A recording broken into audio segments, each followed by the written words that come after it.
Bonjour, bonsoir et bienvenue dans Au clair de la lune, le podcast littéraire du collectif Moonlight Flowers. Nous sommes une association étudiante de l'université Toulouse 2 Jean Jaurès et nous organisons des ateliers d'écriture tous les mardis soirs de 18 à 20h au foyer de lettres du Quai Savoir. N'hésitez pas à passer sur notre site internet avec l'adresse en description pour y lire nos nouvelles disponibles gratuitement et à aller suivre notre actualité sur notre Instagram @collectifmf. Aujourd'hui, je suis aux côtés de Éline. Bonjour Éline. Bonjour Marius. Et de Tristan. Bonjour Tristan. Bonjour Marius. En cette fin d'automne, quoi de mieux à faire que de rester sous son plaid à lire des histoires qui font peur en écoutant l'orage qui pleut dehors ? Rien, me répondrez-vous.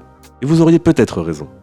En tout cas, c'est ce que nous avons fait tous les trois, puisque nous allons aujourd'hui vous parler de La Maison Hantée ou The Haunting of Hill House dans sa version originale écrite par Shirley Jackson. Construite par un riche industriel au XIXe siècle, Hill House est une monstruosité architecturale, labyrinthique et ténébreuse, qui n'est plus habitée par ses propriétaires. On l'a dit hantée. Fasciné par les phénomènes paranormaux, le docteur Montag veut mener une enquête et sélectionne des sujets susceptibles de réagir au surnaturel. C'est ainsi qu'Eleanor arrive à Hill House avec ses compagnons. L'expérience peut commencer. Mais derrière les murs biscornus, les fantômes de la maison veillent et les cauchemars se profilent. Bon, que vous dire ? Cela n'arrive pas souvent que je n'aime pas une œuvre dont je vous parle sur cette chaîne. Je crois même que ce n'est jamais arrivé. Eh bien, comme dirait ma grand-mère, il faut bien une première fois à tout. En effet, j'ai eu une envie quasi constante de refermer le livre à chaque fois que je tournais une page, et cela pour diverses raisons. Premièrement, le personnage principal, Eleanor, est complètement vide. Pour expliquer un peu, elle n'a aucun ami, ne travaille pas, et a passé l'entièreté de sa vie d'adulte à s'occuper de sa mère malade jusqu'à ce que celle-ci meure. Jusque-là, bon, tout va bien, me direz-vous. L'autrice va développer son personnage, et elle se laisse le champ libre pour l'emmener n'importe où. Eh bien, en théorie, oui, tout à fait d'accord, pas de problème. Dans la pratique, ça marche, mais pas du tout.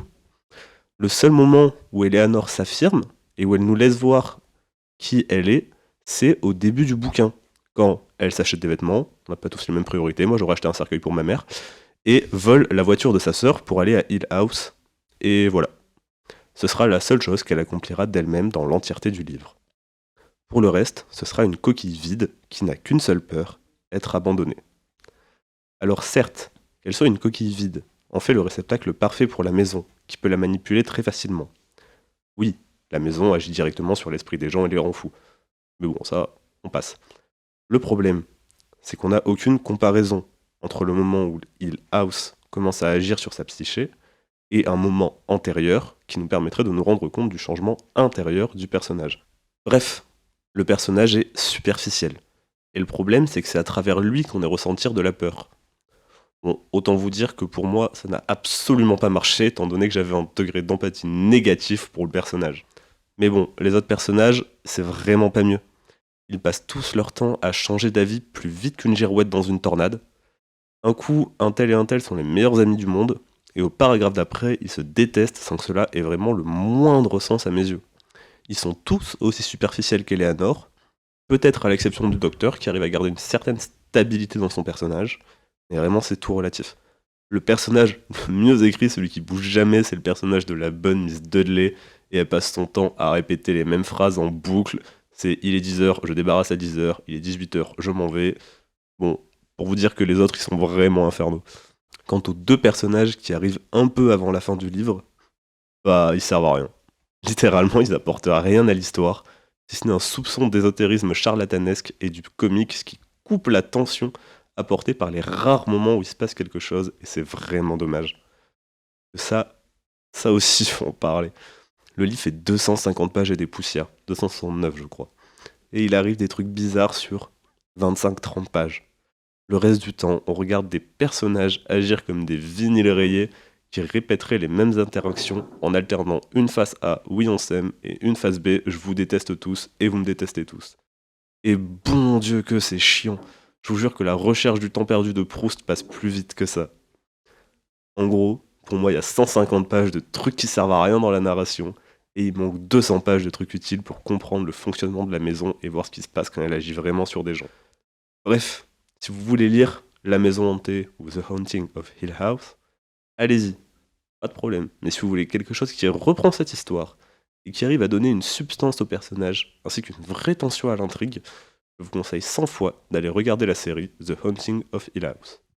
Alors, qu'est-ce que j'ai pensé de La Maison Hantée? Eh bien, c'est un bouquin intéressant pour les mêmes raisons qui font que Marius ne l'aime pas en vérité. Mais je précise quand même qu'il ne faut pas s'attendre à grand-chose et pour cause, ce n'est pas une histoire de fantôme qui fait peur. J'ai arrêté de voir des visages souriants dans les recoins sombres de mon appartement quand un des phénomènes qui a lieu dans Hill House s'est répété pour la 2e fois après l'arrivée de Mrs. Montagu. À partir de là, plus rien ne m'a vraiment donné envie de me cacher sous la couette pour fuir ma propre imagination. Et pourquoi? Parce que concrètement, il n'y arrive rien au personnage et en tant que lectrice moderne, habituée par les médias et les plateformes à être exposée à beaucoup de violence, c'est un peu décevant de ne pas voir toutes ces mystérieuses menaces avoir un franc impact sur les personnages. Et l'ambiguïté de la fin n'aide pas à résoudre cela. Honnêtement, tout ce que le bouquin aura à offrir aux gens qui aiment les romans d'horreur ou les films d'horreur pour se faire peur, c'est de la déception. Il y a certes des passages intéressants où je me suis dit ça j'aime bien, ça m'horripile, mais sinon l'aspect épouvante est vraiment superficiel dans le bouquin. Ce qui fait un peu plus frémir, c'est l'humeur changeante des personnages et la manière dont ils parlent, car on comprend très bien que c'est l'environnement dans lequel ils se trouvent qui les détraque. La Maison Hantée est un roman d'horreur psychologique, et c'est pour ça que je voudrais parler d'Éléonore pour diversifier les opinions, parce que contrairement à ce que Marius pense, je trouve que c'est un personnage qui donne du corps au roman. Et du coup, l'histoire se focalise sur Éléonore, une jeune femme de 32 ans qui décide de se joindre à l'expérience pour faire un fuck à sa famille. Donc, figure d'obéissance en premier lieu, elle reprend fugitivement le contrôle de sa vie lorsqu'elle reçoit l'invitation du docteur. La raison de cette soudaine prise de contrôle, c'est qu'elle attendait une occasion comme Hill House pour enfin faire quelque chose de sa vie. Elle qui n'a rien fait d'autre que de se sacrifier pour sa mère, comme si elle était infirmière pendant que sa sœur a pu construire sa vie de famille, qu'elle a pu se faire des amis, etc. etc. Je précise, mais il est dit dans le livre qu'Éléonore voue une haine profonde à sa sœur, son mari et leur enfant, et qu'elle vit dans un lit de camp dans la chambre de sa nièce. Donc, trop bien. Qu'est-ce qu'on comprend du personnage? Qu'Éléonore est une personne négligée, privée depuis longtemps de liberté, et à qui on a rendu impossible la construction de sa vie d'adulte. Le rôle de s'occuper de sa mère lui a été échu et sa grande sœur n'a rien fait pour l'aider pendant 11 années. Les 11 années où sa mère était malade. Et malgré tout, on voit qu'il y a des traces d'entente. Par exemple, elles sont copropriétaires d'une voiture et c'est d'ailleurs ce qui va déclencher le conflit de la voiture volée. Ça va aussi nous faire comprendre que sa sœur et le mari de sa sœur sont des manipulateurs, donc vraiment vivent la vie de famille. Et Éléonore, qui a enfin la chance de faire quelque chose de sa vie, qui ne soit pas réduite à s'occuper de sa mère, assez peu aimante d'ailleurs, et pendant que les autres s'amusent en plus, elle décide qu'elle s'en fout, qu'elle a le droit d'utiliser la voiture parce que c'est aussi la sienne, et elle prend la route. Et là, on a atteint un passage du livre où elle laisse exprimer sa personnalité, son imagination, et autant vous dire qu'elle n'est pas si différente d'une petite fille. Son attitude même va ressortir comme enfantine aux yeux des autres personnages, qui vont la traiter en conséquence. On peut citer par exemple qu'elle ment sur sa vie et qu'elle s'imagine toutes sortes de choses puériles. Et donc très concrètement, qu'est-ce que ça dit de son évolution dans le roman? Ça veut dire qu'elle n'a jamais vécu en tant qu'adulte, qu'on lui a refusé cette indépendance-là, et qu'elle essaye de se construire à partir du moment où elle compte rejoindre Hill House, donc au tout début du livre. Sa vie avant l'invitation du docteur Montagu, c'est une vie recluse avec sa mère très malade, une vie de famille désastreuse, et c'est tout ce qu'on sait. Marius a dit qu'Éléonore était une coquille vide, et je vais lui donner raison parce que si tu regardes bien son passé, ce n'est pas du tout étonnant. Et c'est là qu'on se rend compte que le roman est cousu de psychologie, parce que Éléonore a un peu le profil d'une victime de négligence. Je dirais en premier lieu que je ne suis pas un grand lecteur de romans d'horreur, bien que ce soit un genre que j'apprécie au cinéma. Et pour être honnête, lire The Haunting of Hill House fut une expérience vraiment particulière. En effet, le livre est plutôt court et je ne vous cacherai pas que je l'ai tout simplement dévoré en quelques jours, me forçant même à faire une pause peu avant la fin pour pouvoir lire cette dernière avec un peu de recul. Et au premier abord, j'ai plutôt apprécié. Je me suis plu à découvrir les états d'âme de ces personnages pas très hauts en couleur, très ordinaires, presque caricaturés sur quelques traits à la manière des farces médiévales. Je me suis surpris à apprécier n'être nourri que par un soupçon de mystère jamais expliqué et de ressortir de l'œuvre sans savoir vraiment ce qui s'était passé à Hill House, s'il y avait vraiment quelque chose de paranormal. J'ai l'impression que l'autrice avait vraiment pour but d'écrire un récit réaliste, comme une docu-fiction partant du postulat que Hill House et rien de plus. Pas de monstres en couleur et en effroi, pas de grandes manifestations paranormales, pas de twist malin et révélateur. Je pense que j'avais un certain a priori construit avec la série The Haunting of Hill House, et en tant que lecteur, j'ai été pris totalement à contre-pied. Je m'attendais à de l'horreur, je me suis retrouvé avec une once de fantastique. Et c'était plutôt reposant comme lecture. Pour rebondir sur ce qu'a dit Marius, je ne trouve pas du tout aberrant que les personnages s'adorent et se détestent l'instant d'après. Déjà parce que c'est humain, et que certaines relations comme ça peuvent se produire. Et ensuite, j'ai compris ça comme une influence de la maison, qui leur donnerait des émotions qui ne leur appartiennent pas, par intermittence. Une sorte de possession, de petit à petit devenir un autre ou une autre, qui à mon sens fait écho au passé de la maison et à ses anciens habitants, que l'auteur détaille plutôt bien. Mais je n'ai rien à dire de plus. Rien de vraiment remarquable, rien d'assez mystérieux, rien de véritablement angoissant. Je ne recommanderais donc pas ce livre si vous cherchez de l'horreur. Si vous êtes friand de fantastique, d'autres œuvres m'ont plus marqué, comme par exemple les nouvelles d'Edgar Allan Poe. Néanmoins, si vous avez l'impression d'avoir fait le tour des œuvres fantastiques et que vous êtes en manque de ce style, vous pouvez toujours y aller jeter un œil, ce sera un chemin intéressant. Je dirais au passage, pour revenir sur ce qu'a dit Marius, que l'adaptation en série est vraiment réussie et prend une dimension bien plus pesante, avec un twist de fin qui est vraiment légendaire à mon sens. Et le réalisateur a aussi adapté une nouvelle de Poe, La chute de la maison Usher récemment, avec la même patte. Mike Flanagan est un très bon réalisateur à mon sens, et pour avoir plusieurs de ses séries, je les recommande toutes chaudement. Bien, merci pour toutes ces chroniques.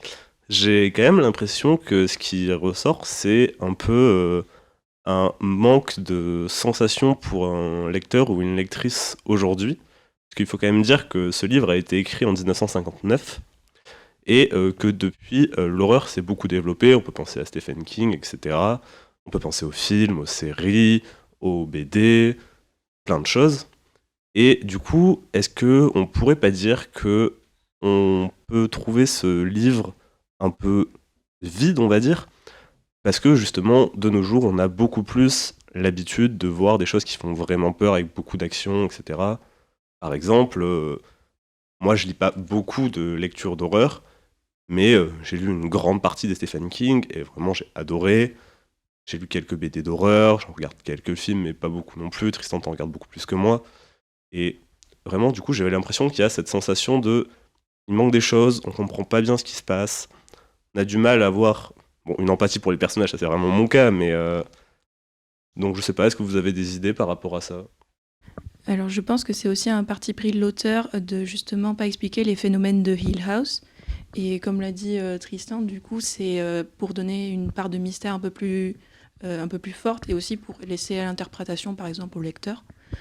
Et c'est vrai que les codes de l'horreur ont très souvent été formatés et généralisés en fait avec les médias aujourd'hui. Et par exemple, on peut voir le jumpscare. Le jumpscare, c'est une recette très réutilisée, par exemple, dans le genre de l'horreur. Et en tant que lecteur d'aujourd'hui, par exemple, moi, j'ai eu cette sensation-là que c'était beaucoup plus subtil, l'horreur, dans ce bouquin, que, par exemple, les histoires qu'on peut retrouver aujourd'hui. Voilà. Ouais, subtil, oui certes, mais du coup, peut-être même beaucoup trop subtil, parce que dans ma chronique, je disais que les personnages y passaient d'un moment où ils s'aimaient tous à un moment où ils détestaient tous en un paragraphe. Et certes, je comprends que c'est l'ambiance de la maison qui fait que il y a des problèmes, ça crée des problèmes. Mais en fait, le problème, c'est que on connaît pas les personnages, on n'a pas vraiment d'empathie pour eux, on n'a aucune idée de comment ils se comportent autrement. En fait, ils se sont rencontrés il y a la veille et c'est les meilleurs amis du monde. Enfin, c'est cette ambiance de j'arrive quelque part dans un lieu nouveau où je connais personne et du coup je vais faire en sorte de m'entendre avec les gens et ça va bien se passer, etc. Bon, je pense qu'on a beaucoup connu ça, que ce soit en colo ou quand on va faire un job d'été. Et par contre, le truc c'est que se détester du jour au lendemain, puis se rabibocher tout aussi bien, bon, on dirait un comportement d'enfant de CP en fait. Et ça m'énerve. Le truc, c'est que du coup, j'ai vraiment l'impression que rien n'a de portée émotionnelle. Enfin, il n'y a pas de. Y a pas vraiment ce lien qui peut être brisé vu qu'il n'y en a pas au début. Genre, si ils s'aimaient au début, oui, certes, mais comme ils se connaissent pas, on sait pas en fait. Et même le fait que Un coup, c'est Théodora qui est amoureuse de Luke, et Luke qui drague Eleanor. Un coup, c'est Eleanor qui est amoureuse de Luke, et Luke qui drague Théodora. Bref, mais rien n'a de sens, les personnages sont des girouettes, et moi, ça me fait pas peur, en fait. Je vois que c'est la maison qui leur fait faire des trucs, mais je me dis, bah, si ça se trouve, non, c'est juste tous des connards, et on s'en fout. Donc j'ai vraiment l'impression de lire un slice of life d'un asile de gens bipolaires, ou schizophrènes, je sais pas. Mais enfin bref, pour moi c'est pas de l'horreur, c'est juste un truc qui essaie de... Ouais, ça peut rejoindre la psychologie comme tu disais, mais je sais même pas en fait, c'est juste ça m'intéresse pas. Mais pour répondre à ce que vous disiez tous les deux, du coup, en fait, pour avoir vu du coup beaucoup de films qui sont récents sur l'horreur, il y a, comme le disait Eline, Le jumpscare qui se il y a le jumpscare, il y a le jumpscare qui se démocratise, et d'un autre côté, il y a tout ce qui est l'horreur plus psychologique, qui moi m'intéresse beaucoup plus, et qui va te faire sentir mal sans forcément avoir quelque chose à voir à l'écran. Et c'est que dans l'imagination que tu vas avoir. Je trouve que Hill House, il y a quelque chose comme ça, dans le sens où il y a une part de mystère, ok, il n'y a pas de conclusion, mais il se passe des choses. On pourrait se dire à un moment que, comme tu le dis, s'il faut, c'est juste tous des connards. Et que ce qu'on entend la nuit, en fait, c'est juste l'un des personnages qui s'est levé pour aller taper sur les portes, comme ça arrive à un moment dans le livre d'ailleurs. Et il y a cette part de mystère où on ne sait pas si on est dans la réalité ou si on est dans le paranormal. Et du coup, à mon sens, ça rejoint, comme je l'ai dit dans ma chronique, le genre plus du fantastique à ce moment-là. Mais je suis d'accord qu'il y a un manque de sens. Je suis d'accord, je te rejoins, Marius, qu'il y a un manque de sens là-dessus. Ce qui manque, c'est que ce que je trouve intéressant, c'est quand il y a quand même un lien entre le fantastique qui se produit, ou qu'on a l'impression qu'il se produit, et l'histoire ou le récit des personnages, etc. Et là, il y a vite fait une histoire de... Peut-être il y aurait une possession ou un esprit des enfants de la maison qui était là avant, mais c'est pas assez développé, et je trouve que bah, la série, elle marche parce que justement il y a un sens en fait à ce qui se passe. Ok, ça va plus dans, c'est un peu plus vénère dans ce qu'on nous montre, mais il y a un sens clair à ce qui se passe sur la fin. Ouais, alors je suis d'accord avec toi sur l'horreur psychologique, et que je pense que ce roman c'est peut-être les prémices de l'horreur psychologique, mais personnellement je trouve que l'horreur psychologique ça rend beaucoup mieux à l'écran, parce que tu peux vraiment créer une atmosphère très sombre. Enfin moi l'écran me touche beaucoup plus, genre les films ou les séries, que le livre. Le livre je vais avoir du mal à me sentir mal si c'est vraiment extrêmement bien écrit. Et aussi ce que je trouve qui manque dans Hill House, enfin dans la maison hantée, c'est un autre point de vue, notamment vers la fin, parce que quand on voit que Eleanor commence à vraiment péter les plombs, on le voit à travers ses yeux. Et le problème, c'est que on comprend qu'elle fait des trucs complètement chelous, et parce que les autres personnages, une fois qu'elle a fini de faire des trucs chelous, ils se foutent tous de sa gueule, en mode ah ça y est, elle a fini de taper sa crise là. Et nous on les regarde, on fait d'accord, mais il s'est passé quoi? Moi j'ai vu les trucs qu'elle a vus dans sa tête, mais je sais pas ce qu'elle a fait, et ce qui est important, c'est ce qu'elle a fait. Enfin, pour moi, c'est ce qu'elle a fait, parce que le fait qu'elle devienne folle, bah, autant qu'elle nous le montre plus qu'on nous le dise, tu vois, c'est le show don't tell, je trouve est mal fait dans ce roman, et oui, qui est beaucoup mieux fait dans la série. Alors, j'ai remarqué un procédé, justement avec l'écriture de l'auteur qu'elle utilise beaucoup et qui peut beaucoup perturber. Et moi, par exemple, ça m'a sorti du livre à certains moments parce que elle utilise des jump cuts entre certains passages et des fois, elle le fait même pas avec la petite astérix, tu sais, entre les paragraphes. Elle utilise énormément de jump cuts et moi, ça m'arrivait surtout quand, par exemple, je tournais une page. Du coup, en fait, quand je tournais la page, j'avais l'impression d'avoir sauté une page, par exemple. Parce que du coup, l'atmosphère changeait d'un coup. Et c'était les moments justement où, par exemple, Eleanor et Théodora, au début, elles se détestaient. Le paragraphe suivant, d'un coup, en fait, tu sais pas pourquoi, mais elles s'apprécient.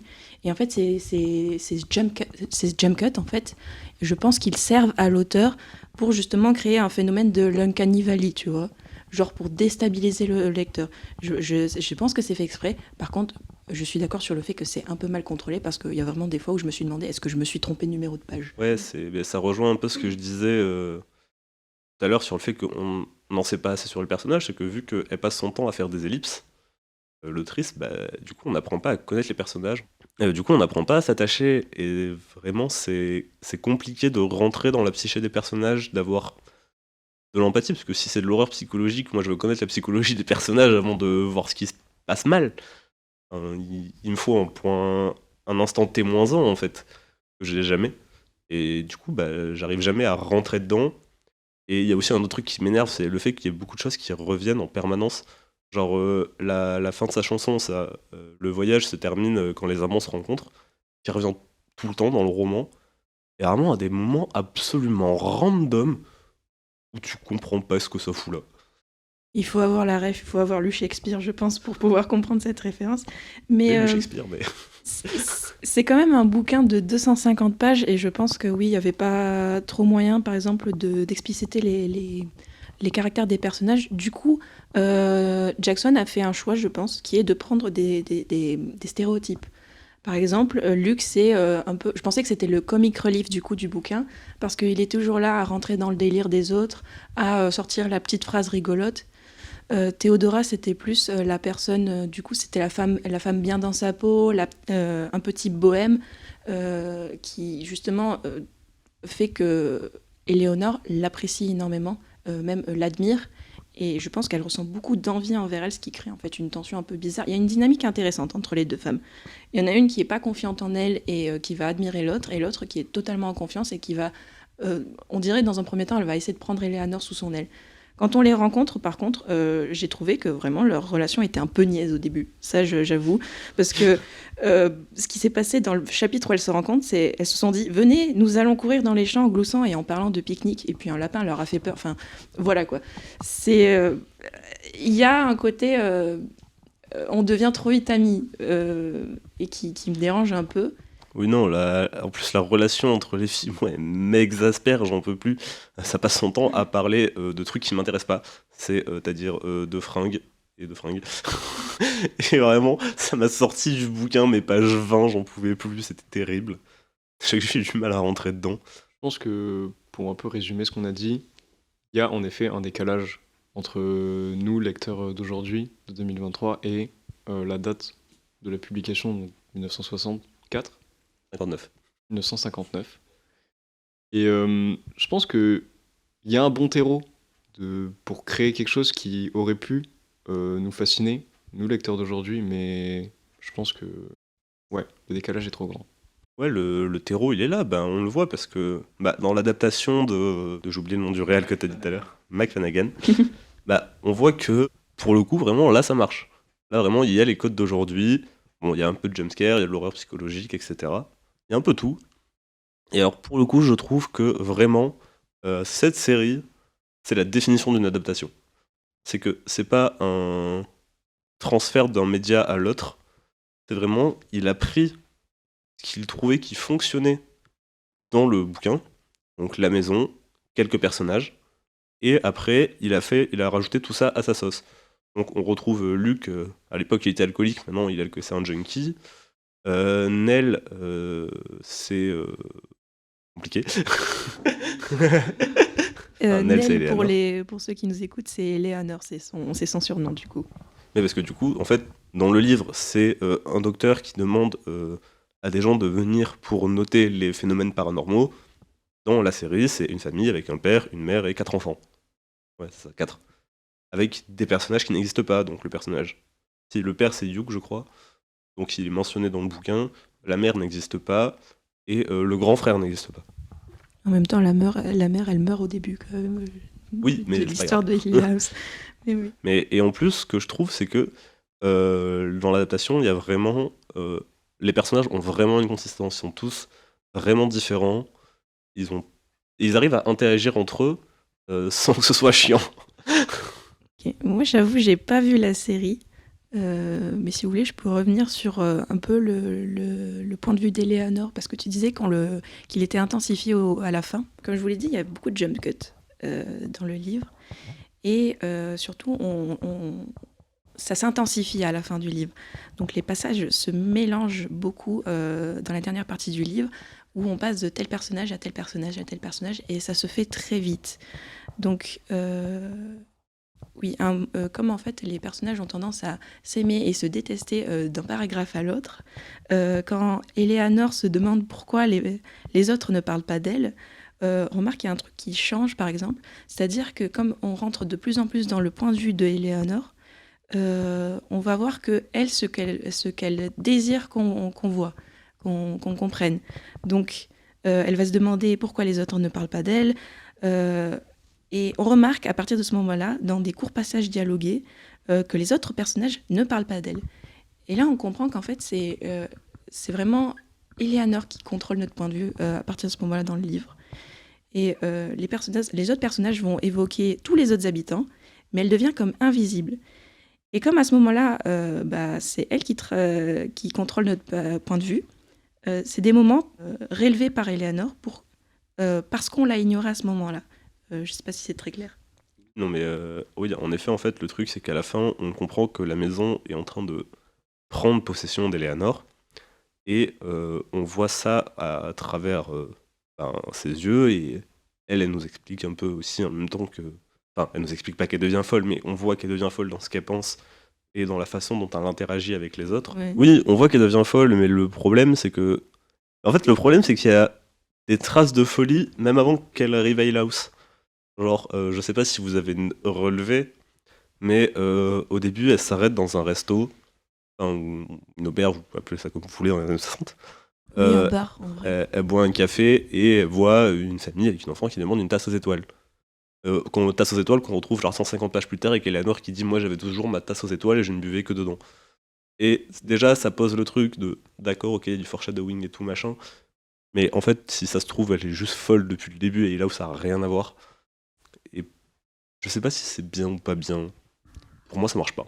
Je pense que Eleanor, dans sa quête de s'identifier, de trouver en fait sa propre personne, sa propre personnalité, elle devient un peu une menteuse pathologique parce que enfin elle est détachée de sa mère, enfin elle est détachée de sa vie de famille. Elle a la possibilité de devenir indépendante, de s'affirmer en tant que personne. Et du coup, elle se dit, oh chouette, je peux un peu dire tout ce que je veux. Et c'est là qu'on remarque dans le bouquin en fait qu'elle commence à mentir, qu'elle commence à s'inventer une vie. Et oui, en fait, on a l'impression qu'elle est folle. Mais je trouve qu'en fait, ça passe dans le bouquin comme beaucoup d'incohérences. Oui, c'est ça. Mais il y a aussi ce truc que, en fait, justement, elle aurait la possibilité de s'affirmer et de découvrir qui elle est, on va dire. Mais le problème, c'est qu'elle ne fait ça qu'au prisme du regard des autres. Et ce qui, du coup, moi, me gêne personnellement. C'est que si tu veux t'affirmer, tu ne t'affirmes pas pour être accepté quelque part.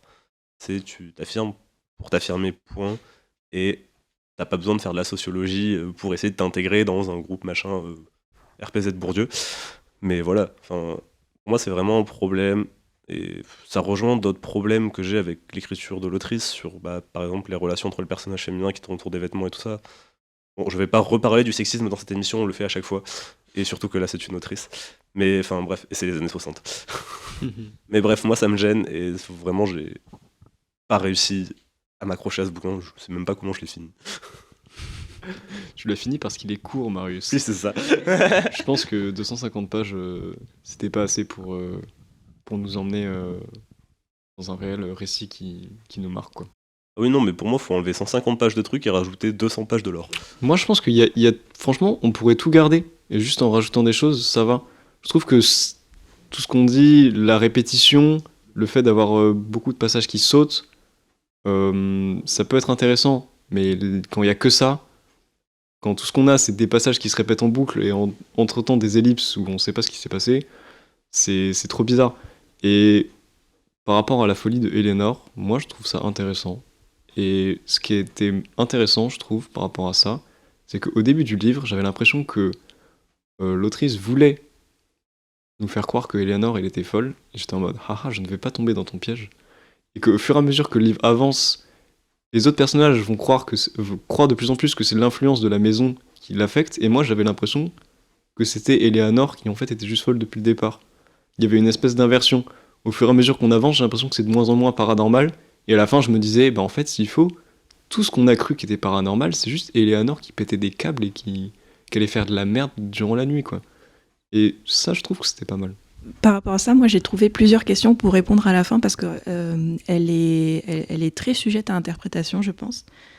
J'ai du coup fait plusieurs spéculations. Est-ce que l'isolement d'Eleanor, qui est la plus réceptive au phénomène parce que c'est la plus craintive, en fait, avec son passé, on se rend compte très bien pourquoi en fait c'est la plus influençable. Est-ce que cet isolement il est dû à la maison parce que la maison prend le contrôle de sa psyché et lui fait croire qu'elle est seule et qu'elle sort du lot, et dans tous les cas c'est comme un cercle vicieux, ou bien est-ce que c'est Eleanor qui fusionne avec la maison et qui à la fin déclenche les phénomènes qui vont la conforter dans ce qu'elle croit et influencer aussi la vie des autres sur elle. Et du coup on peut penser que oui, c'est Eleanor qui déclenche tout ça, ou c'est la maison qui prend contrôle d'elle. C'est deux suppositions que j'ai faites du coup. Et la partie du coup où c'est elle qui justement prend plutôt le contrôle de la maison, eh bien en fait ça se rapporte plutôt à un comportement de narcissique en fait. Et c'est pour ça que je dis que le bouquin est cousu de psychologie. Eleanor veut tellement en fait que les autres genre l'acceptent, qu'elle ne soit pas abandonnée et tout. Elle fait tout pour attirer l'attention du coup.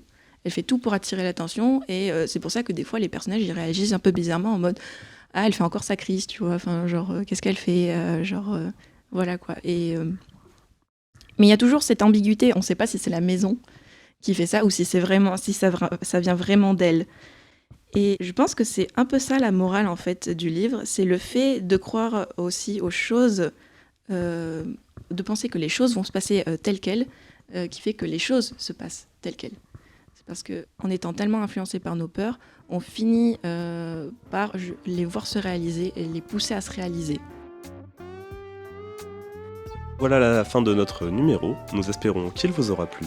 Abonnez-vous, activez la cloche, tout ça. N'oubliez pas notre Instagram collectif MF pour être tenu au courant de toutes nos actualités, notamment notre nouvelle émission de radio mensuelle sur Campus FM, retrouvable bientôt sur notre site internet. Si vous voulez nous retrouver en vrai, n'hésitez pas à passer aux ateliers d'écriture le mardi de 18 à 20h au foyer du Quai Savoir de l'UT2J, ou à nos clubs de lecture tous les 3e jeudis du mois à la Turbine à Toulouse. Exceptionnellement, le prochain se tiendra le 14 décembre pour cause de C'est bientôt les vacances. D'ici là, portez-vous bien, lisez, écrivez, racontez-vous des histoires qui font peur, et n'oubliez pas de dire au revoir aux esprits.